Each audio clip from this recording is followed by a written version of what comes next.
Hello friends, आप सभी का फिर से एक बार मोस्ट वेलकम है आपके अपने यूट्यूब चैनल विजेता कुल में। साथियों, आज हम जीके जीएस का जो टेस्ट है वो टेस्ट 2 डिस्कस करने वाले हैं। तो कल हमने टेस्ट 1 डिस्कस किया है, तो जो लोग नए हैं आप लोग प्लेलिस्ट में जाके देख सकते हैं।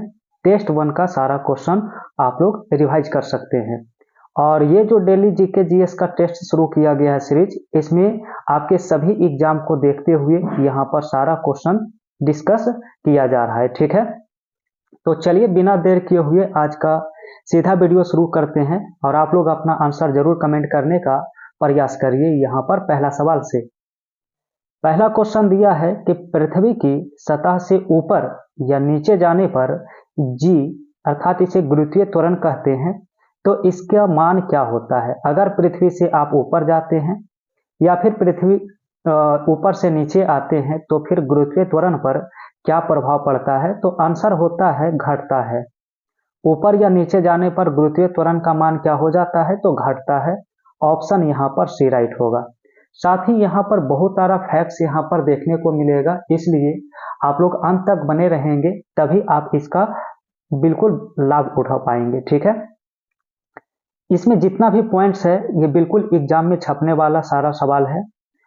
तो इसमें याद रखेंगे कि पृथ्वी के ध्रुव पोल पर गुरुत्वीय त्वरण का मान महत्तम होता है। कई बार एग्जाम में पूछा जा चुका है, पूछा जाता है कि महत्तम जो होता है गुरुत्वीय त्वरण वो कहाँ पर होता है, तो ध्रुवों पर होता है। दूसरा याद रखेंगे कि विषुवत रेखा इक्वेटर पर गुरुत्वीय त्वरण का मान जो होता है न्यूनतम होता है। कितना होता है, तो विषुवत रेखा पर न्यूनतम होता है। इसके बाद याद रखिए कि पृथ्वी की अगर घूर्णन गति बढ़ने पर गुरुत्वीय त्वरण का मान कम हो जाता है। यानी अगर पृथ्वी की घूर्णन गति बढ़ेगी तो गुरुत्वीय त्वरण कम होगा। यहाँ पर रिवर्स प्रोपोर्शनल होता है। और अगर पृथ्वी की घूर्णन गति घटती है तो गुरुत्वीय त्वरण का मान क्या हो जाएगा, तो बढ़ेगा। और वैल्यू आप लोग याद रखिएगा कि गुरुत्वीय त्वरण का जो मान होता है वो 9.8 या फिर लगभग में 10 यहाँ पर होता है। ठीक है, आइए अगला सवाल आप सभी का है। दूसरा है कि यांत्रिक ऊर्जा को विद्युत ऊर्जा में कौन बदलता है। ठीक है, यांत्रिक ऊर्जा को विद्युत ऊर्जा में कौन बदलता है, तो आंसर होता है डायनेमो। कौन होता है, तो डायनेमो इसका राइट आंसर होता है। अब देखिए इससे रिलेटेड जितना क्वेश्चन बन सकता है सारा आपको एक जगह आप रिवाइज करने के लिए मिल रहा है। आप लोग इसे रिवाइज करिए और याद करिए। क्वेश्चन आता है कि मोमबत्ती किस ऊर्जा को किस ऊर्जा में बदलती है। तो मोमबत्ती जो है रासायनिक ऊर्जा को प्रकाश एवं ऊष्मा ऊर्जा में बदलता है। दूसरा आता है माइक्रोफोन के बारे में। तो माइक्रोफोन ध्वनि ऊर्जा को विद्युत ऊर्जा में बदलने का काम करती है, ध्वनि को विद्युत में। लाउड स्पीकर का आता है, तो याद रखिए लाउड स्पीकर विद्युत ऊर्जा को ध्वनि ऊर्जा में बदलने का काम करता है। इसके बाद पूछा जाता है सोलर सेल। तो सोलर सेल जो है सौर ऊर्जा को विद्युत ऊर्जा में बदलता है। नेक्स्ट है ट्यूबलाइट। तो देखिए ट्यूबलाइट जो होता है वो विद्युत ऊर्जा को प्रकाश ऊर्जा में बदलने का काम करता है। और विद्युत मोटर जो है ये विद्युत ऊर्जा को यांत्रिक ऊर्जा में बदलने का काम करता है। इसके बाद विद्युत बल्ब है। तो याद रखेंगे कि विद्युत बल्ब विद्युत ऊर्जा को प्रकाश एवं ऊष्मा ऊर्जा में बदलता है। ठीक है, इसके बाद विद्युत सेल दिया है। तो विद्युत सेल जो है रासायनिक ऊर्जा को विद्युत ऊर्जा में बदलता है। ठीक है, और याद रखेंगे सितार के बारे में, यांत्रिक ऊर्जा को ध्वनि ऊर्जा में बदलता है। सारा फैक्ट्स आपको एक जगह आप मिल जाता है, यहां से आप कंप्लीट याद कर सकते हैं। नेक्स्ट सवाल है आधुनिक आवर्त सारणी में वर्ग में ऊपर या नीचे जाने पर परमाणु आकार पर क्या प्रभाव पड़ता है। तो याद रखिए आवर्त सारणी में अगर ऊपर या नीचे जाते हैं तो परमाणु के आकार पर प्रभाव पड़ता है। ये इंक्रीज होता है, बढ़ता है। तो वर्ग में क्या होता है, बढ़ता है। ठीक है, सारा फैक्ट्स आपको अब यहाँ पर मिलने वाला है। आधुनिक आवर्त सारणी में वर्ग में ऊपर या नीचे जाने पर परमाणु आकार तथा विद्युत धनात्मकता बढ़ता है। देखिए दो चीज बढ़ेगा, एक तो परमाणु आकार और दूसरा विद्युत धनात्मकता। लेकिन सभी इसके बाद घटता है, जैसे आपका आयनन ऊर्जा, विद्युत ऋणात्मकता, इलेक्ट्रॉन प्रीति, ये सभी क्या होता है, घटता है। इसके विपरीत अगर बात करेंगे कि अगर आप आवर्त सारणी में बाएं से दाएं अगर जाते हैं तो परमाणु आकार जो होता है और विद्युत धनात्मकता ये घटता है। परमाणु आकार और विद्युत धनात्मकता घटता है जब आप लेफ्ट से राइट की ओर जाते हैं। और इसके बाद इन दोनों को छोड़कर जितने भी होते हैं सब बढ़ता है जैसे आपका आयनन ऊर्जा, विद्युत ऋणात्मकता और इलेक्ट्रॉन प्रीति। नेक्स्ट पॉइंट है कि आधुनिक आवर्त सारणी जो है वो मोसले के नियम पर आधारित है, मोसले के नियम पर, ठीक है। इसके बाद याद रखिए कि आधुनिक आवर्त सारणी के तत्वों का गुण उसके परमाणु संख्या के आवर्त फलन होते हैं, ठीक है। तो आवर्त सारणी का जो आधुनिक आवर्त सारणी जो है वो परमाणु संख्या पर आधारित है, जबकि मेंडलीव का जो आवर्त सारणी था उसके तत्वों का गुण उसके परमाणु भार के आवर्त फलन होते हैं। आधुनिक आवर्त सारणी में टोटल वर्ग 18 है और आवर्त की संख्या 7 है, ठीक है। नेक्स्ट प्रश्न है 4 नंबर सवाल दिया है, मधुमक्खी पालन के अध्ययन को क्या कहा जाता है, ठीक है। तो मधुमक्खी पालन का अध्ययन जो होता है उसे एपीकल्चर कहते हैं, याद रखिएगा ऑप्शन ए। और यहां से देखिए सारा प्रश्न आप याद कर सकते हैं। रेशम कीट का अध्ययन जो होता है वो सेरीकल्चर होता है। मत्स्य पालन का अध्ययन जो होता है वो पीसीकल्चर होता है। इसके बाद कवक का अध्ययन पूछा जाता है तो इसका अध्ययन माइकोलॉजी कहलाता है। शैवाल का अध्ययन पूछा जाता है तो आंसर फाइकोलॉजी होता है। पुष्प का अध्ययन अगर पूछा जाता है तो याद रखेंगे एंथोलॉजी होता है। फलों का अध्ययन जो है वो पोमोलॉजी होता है। पक्षी का अध्ययन पूछा जाता है तो पक्षियों का अध्ययन याद रखेंगे ऑर्निथोलॉजी होता है। इसके बाद मछलियों का अध्ययन पूछा जाए तो याद रखेंगे इक्थियोलॉजी। और छिपकली का अध्ययन जो होता है वो क्या कहलाता है, तो वो सौरोलॉजी कहलाता है। इसके साथ और याद रख सकते हैं उद्यान विज्ञान का अध्ययन जो होता है वो क्या कहलाता है, तो उसे हॉर्टिकल्चर कहते हैं। और फूलों की खेती जो है फ्लोरिकल्चर कहलाता है, ठीक है। चलिए आगे बढ़ते हैं सवाल में। हमारा नेक्स्ट प्रश्न है वाटर पोलो में खिलाड़ियों की संख्या कितनी है। एक क्वेश्चन तो इससे बनता ही है प्लेयर्स की संख्या से।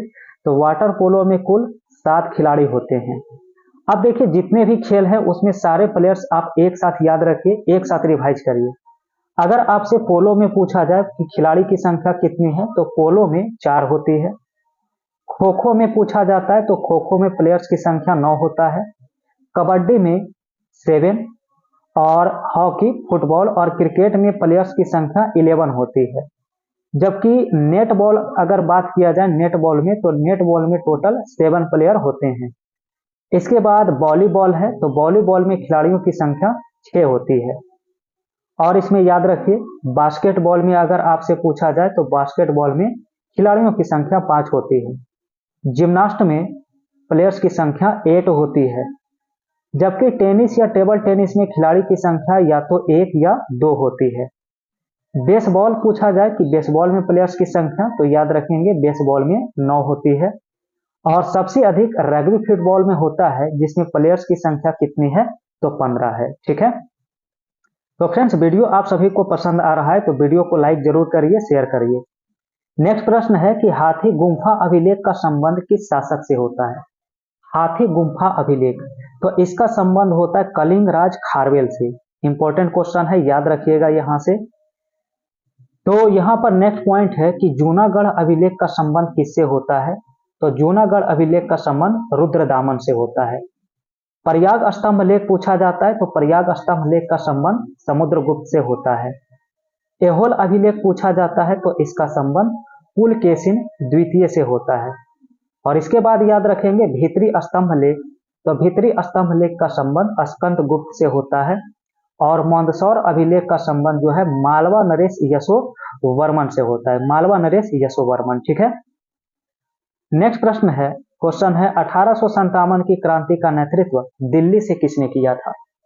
चलिए बहुत ही बढ़िया सवाल है, पूछा जाता है एग्जाम में, याद रखिए। बहादुर शाह जफर एवं सैन्य नेतृत्वकर्ता बख्त खान के द्वारा दिल्ली से नेतृत्व इसका किया गया था। अब देखिए कौन कहां से नेतृत्व किया था, सारा यहां पर आप आंसर याद कर सकते हैं। कानपुर से बराबर एग्जाम में पूछा जाता है तो कानपुर से नाना साहब एवं तात्या टोपे के द्वारा नेतृत्व किया गया था।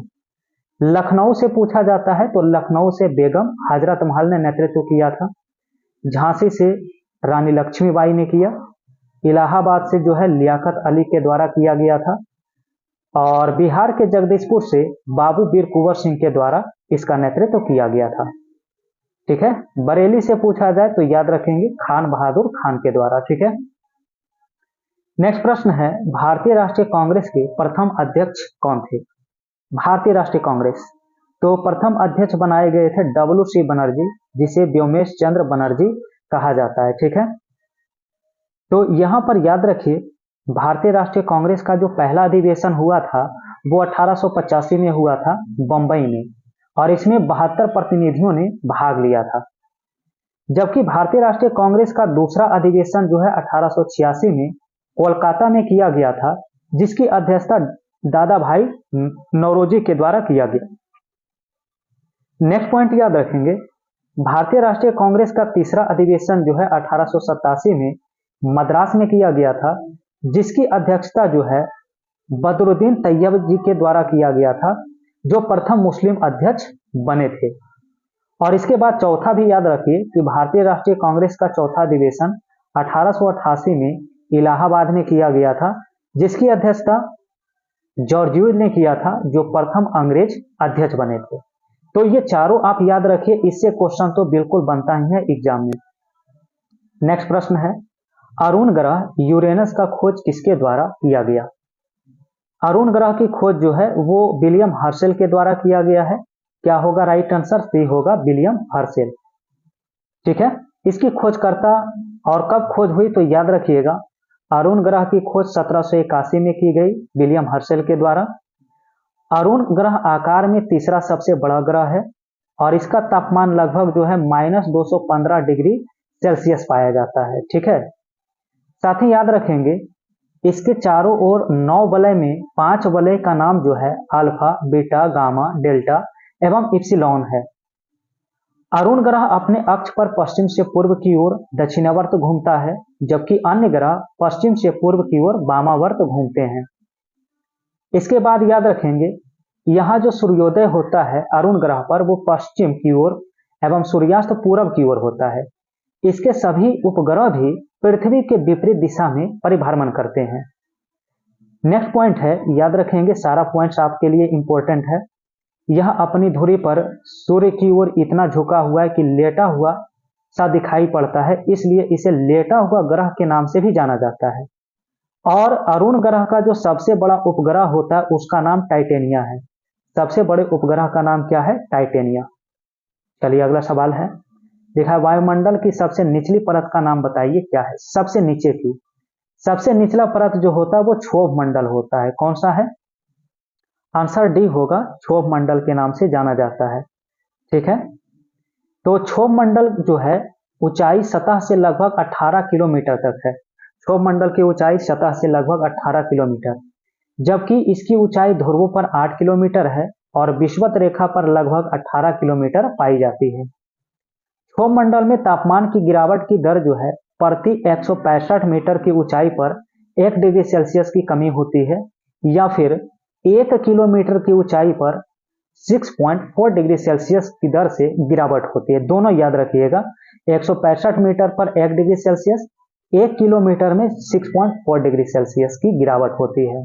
ठीक है। सभी मुख्य वायुमंडलीय घटनाएं जैसे बादल, आंधी, वर्षा इसी मंडल में होती है, क्षोभ मंडल में।